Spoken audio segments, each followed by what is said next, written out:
A residential street in North Belfast, a dark night, a man attacked with a knife. Bystanders screamed, one fighting back with a hurling stick. The victim is in hospital with serious injuries to his face, neck, and back. The Prime Minister called it sickening, the DUP leader called it medieval. Belfast is in shock.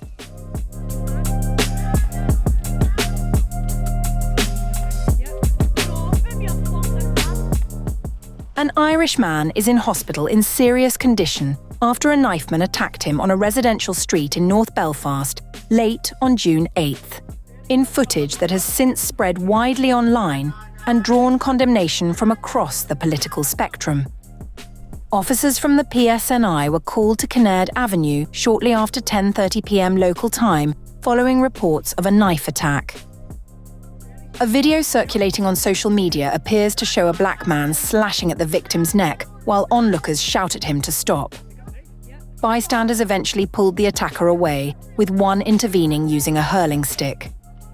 A man in his 30s, believed to be Somali, was arrested at the scene on suspicion of attempted murder.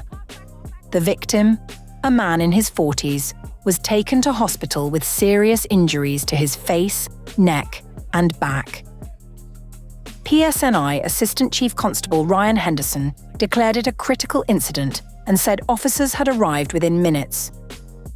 This brutal attack will have sent shockwaves through the community, causing real concern. Our officers were on the scene within minutes, and we wish to acknowledge the members of the public who strive to save the man from further attack. Their willingness to step forward to help another person shows incredible bravery and community spirit.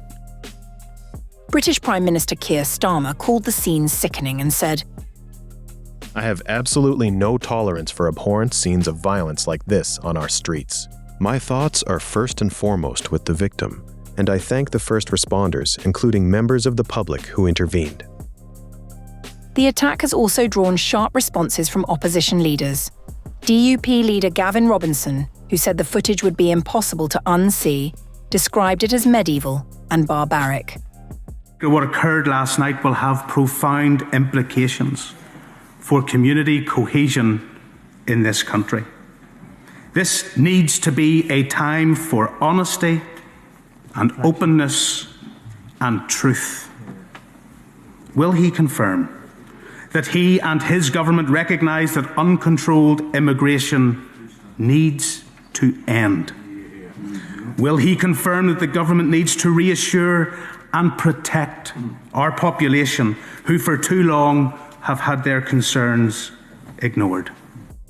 A knife believed to be the attacker's has been recovered from the scene. Forensics officers were also seen working the street through the morning of June 9th as the area remained cordoned off. Police have urged anyone with dashcam or CCTV footage to come forward.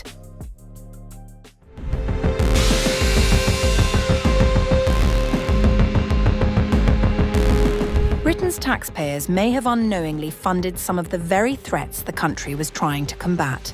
A leaked government dossier has revealed that more than £28 billion of public money was allegedly diverted to terrorists, hostile states, and organised criminal groups over a 6-year period, raising serious questions about oversight, national security, and the management of public funds. According to the report, commissioned by the Cabinet Office in 2023 and covering the period between 2015 and 2021, billions of pounds distributed through foreign aid programmes, COVID relief schemes, and the benefits system ultimately ended up in the hands of actors considered hostile to British interests. Among those reportedly benefiting were the Islamic State group, Russia, criminal organisations involved in human trafficking, and companies linked to China's military sector. The dossier, first reported by The Telegraph, is believed to be the first comprehensive assessment of how taxpayer money may have been misappropriated in ways that directly affected Britain's national security. The report suggests that grants, loans, and welfare payments were exploited by a range of actors. Examples cited include COVID-era business loans reaching Islamic State-linked individuals, funding connected to companies associated with China's military research efforts, and grants that ultimately benefited the Russian state. Large amounts of money were also reportedly obtained by organised crime groups.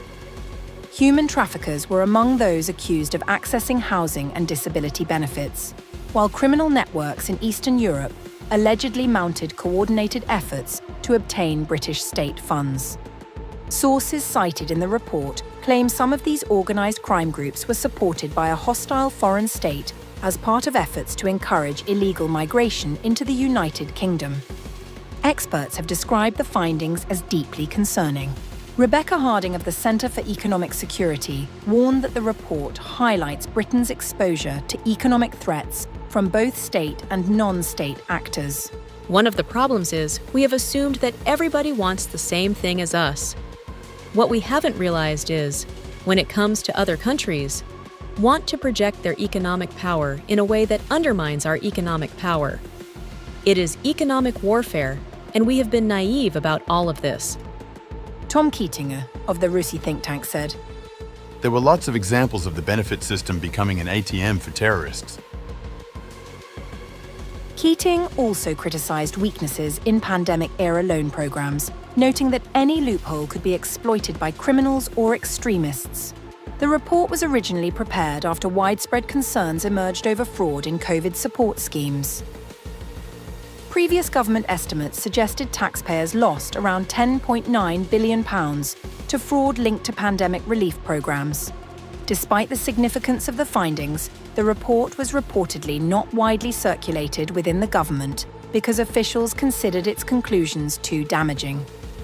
Questions also remain about who ultimately holds responsibility for assessing national security risks when public grants and funding programmes are approved.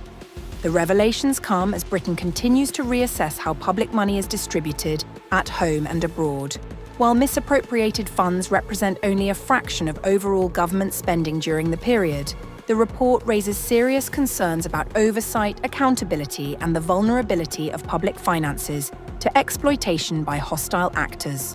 The Cabinet Office says the government is now taking unprecedented action to combat public sector fraud, claiming that more than £7.5 billion of taxpayer money has been protected or recovered over the past year through enhanced fraud prevention and recovery measures.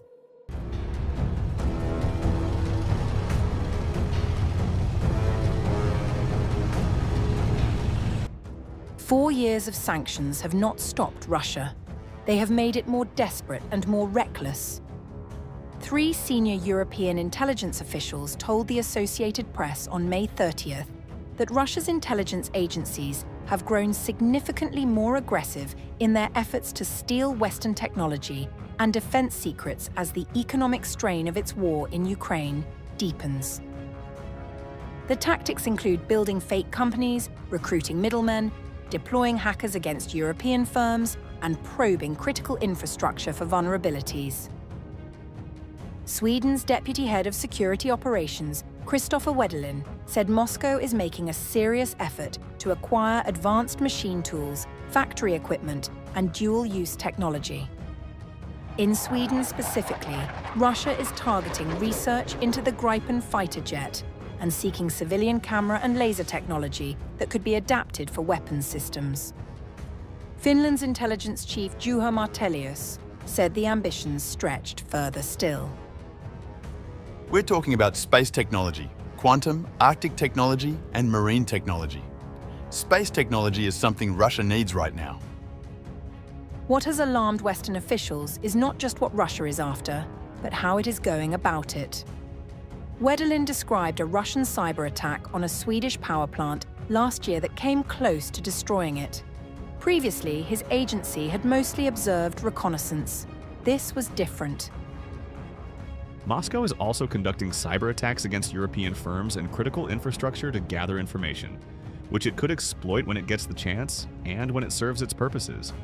They're no longer caring as much about potential attribution after their activities. They are taking greater risks to achieve their goals.